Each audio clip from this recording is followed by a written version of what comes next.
ಲಭಂತೆ ಬ್ರಹ್ಮ ನಿರ್ವಾಣಂ ಋಷಯ ಕ್ಷೀಣಕಲ್ಮಷಾಃ ಛಿನ್ನದ್ವೈಧಾಯತಾತ್ಮಾನಃ ಸರ್ವಭೂತಹಿತೇ ರತಾಃ ಕಾಮಕ್ರೋಧವಿಯುಕ್ತಾನಾಂ ಯತೀನಾಂ ಯತಚೇತಸಾಂ ಅಭಿತೋ ಬ್ರಹ್ಮ ನಿರ್ವಾಣಂ ವರ್ತತೆ ವಿದಿತಾತ್ಮನಾಂ.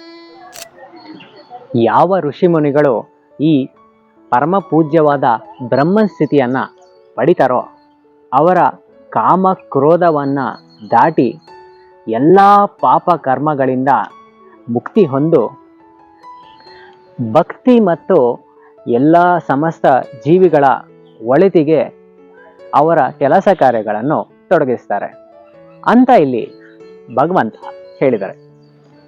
ಯಾವಾಗ ಒಬ್ಬ ಮನುಷ್ಯ ಅವನ ಮನಸ್ಸು ಮತ್ತು ಇಂದ್ರಿಯಗಳನ್ನು ಸಂಯಮದಲ್ಲಿಟ್ಟುಕೊಂಡು ಎಲ್ಲ ಕಾಮಕ್ರೋಧಗಳಿಂದ ಬಂಧಮುಕ್ತನಾಗಿ ಆತ್ಮ ಸಾಕ್ಷಾತ್ಕಾರವನ್ನು ಪಡಿತಾನೋ ಆಗ ಅವನು ಎಲ್ಲವನ್ನು ಗೆಲ್ಲುತ್ತಾನೆ ಅಂತ ಭಗವಂತ ಇಲ್ಲಿ ಹೇಳಿದ್ದಾರೆ.